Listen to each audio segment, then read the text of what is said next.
So here are three really great reasons that you and I should spend some time outside and in nature. The first one is doing so reduces stress levels. Research from many different places suggests that spending time in nature in many different forms can reduce the presence of cortisol in our bodies and the impact of a stressful life. And let's not get it twisted. Stress is an important part of human life. We need stress to remind us of deadlines, to remind us that there needs to be urgency in different situations, especially if you're actually in danger.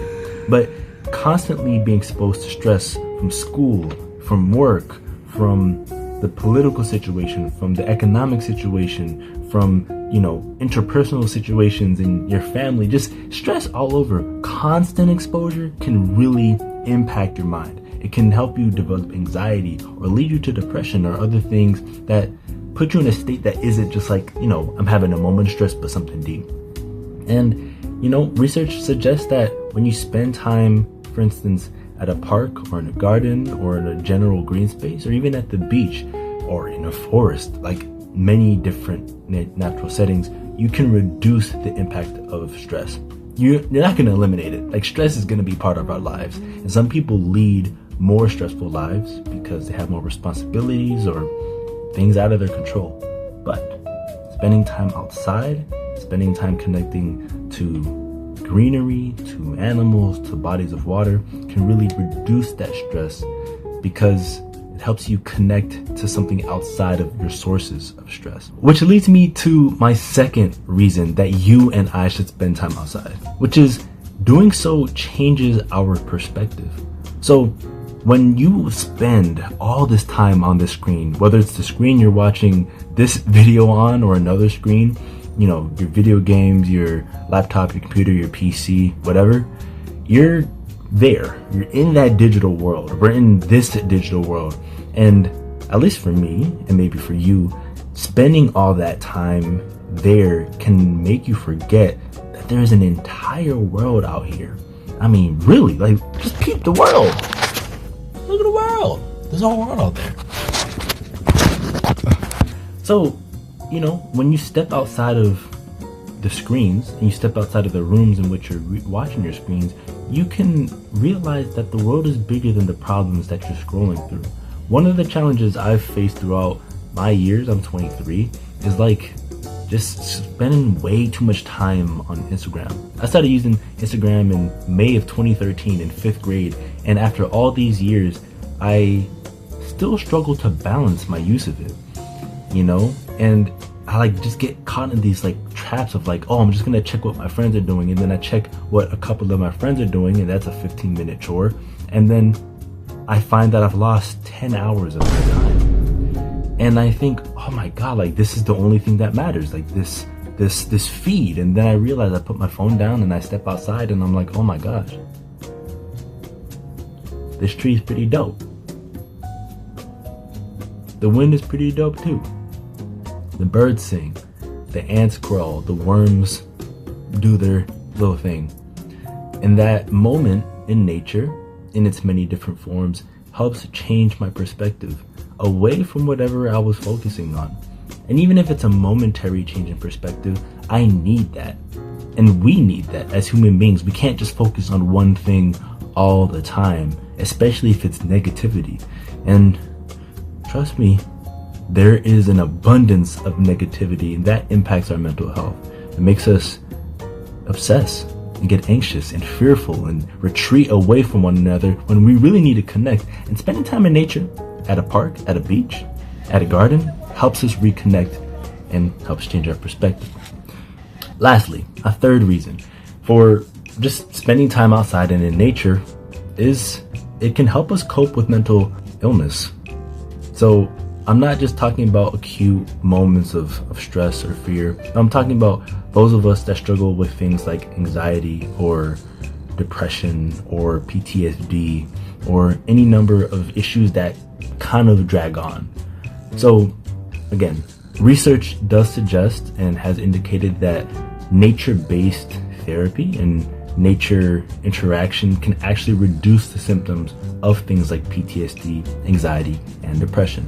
For each of the things I've mentioned, I'm going to include sources that you can read for yourself, so you don't just believe the guy in the pink shirt, you know? But yeah, like, mental illness is deeply common, and right now I mean, I'm not going to self-diagnose, but I'm in a good place, so I'm not actively dealing with something like anxiety or depression. But in times where I've had really depressive moments, you know, months where I had just persistent sadness and moving and things were hard, some of my most important moments of healing came in nature.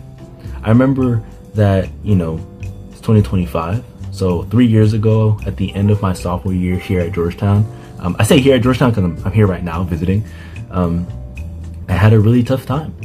I had a really, really tough time, and I ended the semester in a place of just being kind of lost. I'm a generally optimistic person, a generally up, you know, goofy kind of guy, and I'd ended that semester in a bad place.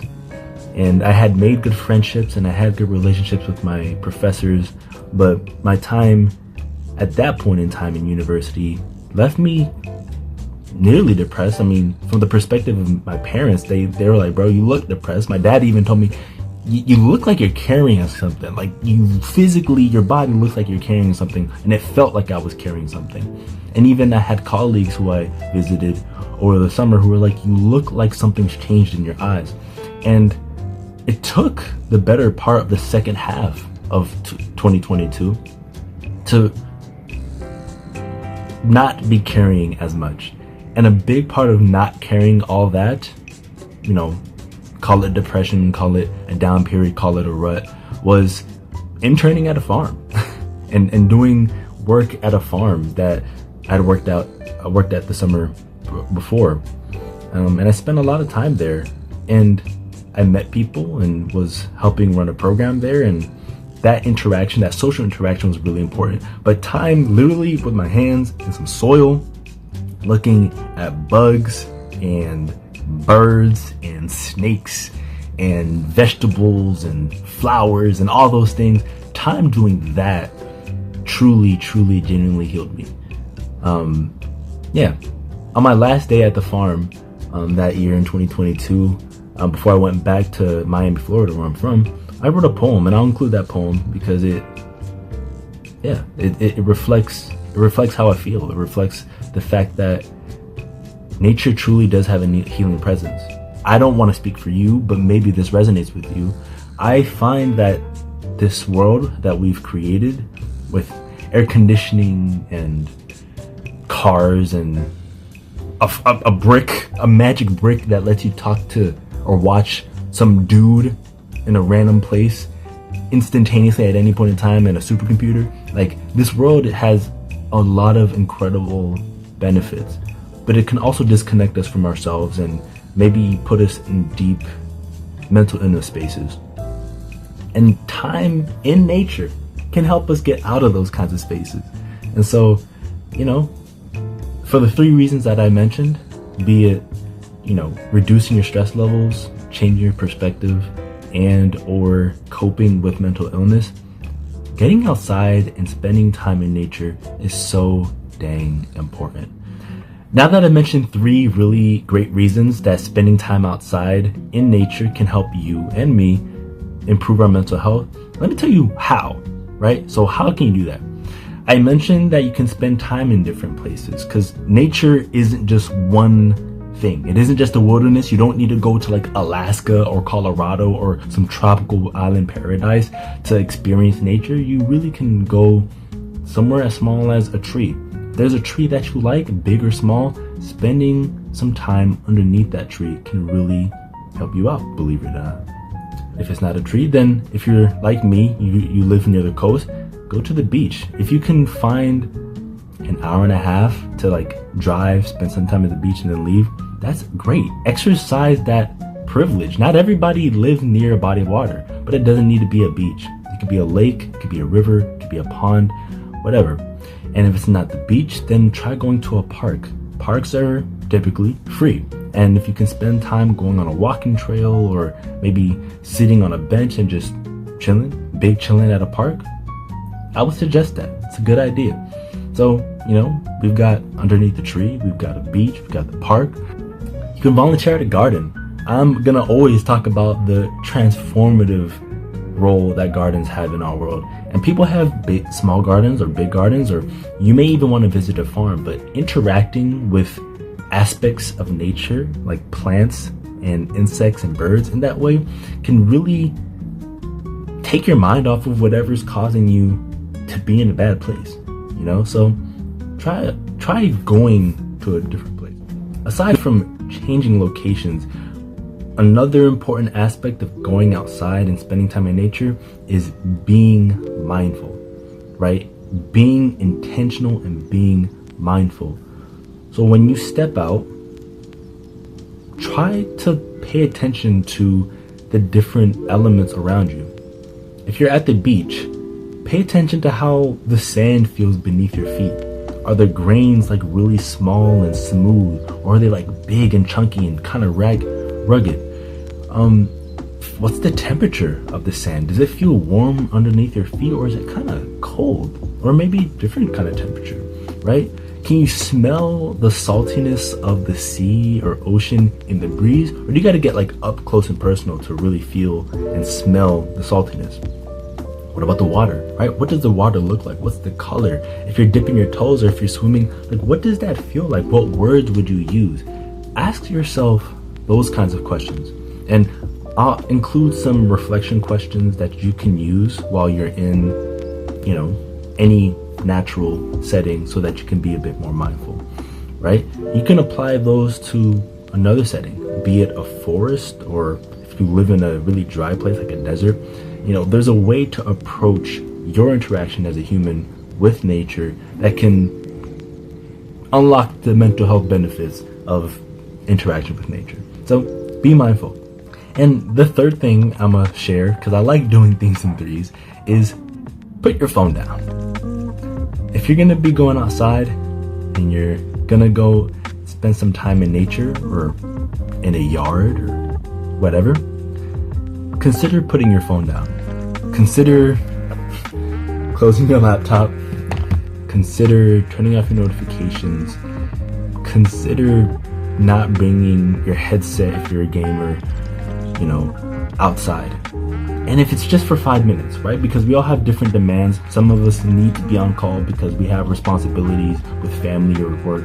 But if you can find 5 minutes or 10 minutes, ideally more, but just a small amount of time to turn off these devices, then do it. Because what that will enable you to do is to turn off one of the channels that are just making all this noise, all this sound and all this information and all these different people that you've never met coming into your inboxes and your text messages and your phone calls. And it's hard to focus on the leaves and the trees and the birds and the bees when all you're hearing is signals and chatter. So consider turning off your phone. So to review, the 3 things I would suggest for how to interact best with nature and when you're outside is choose a setting. We went over a few, be it a park, a garden, farm, beach, a desert, a forest. Choose a setting. Second, be mindful, be intentional. Consider and reflect on the different things around you. Like, what is the texture? What is the smell? What are the sights? What words can you apply to the things around you? What are the colors? What does it taste? What does the air taste like if you're trying to get a little experimental? And then third, put your phone down. Like, there's a meme, it's like, it's always that dang phone. Low key, my mom was right. It is my phone. Part of the issue why things don't always get done in the way they're supposed to is the phone. So put the phone down. Yeah, that's it. This was my reminder. This was my friendly reminder, and I'm hoping that this reaches somebody. And no matter what you're going through, no matter the challenges, no matter what your mind is telling you when it comes to negativity or pain or deep, dark places, know that there is a way out. A way out that means seeing another day.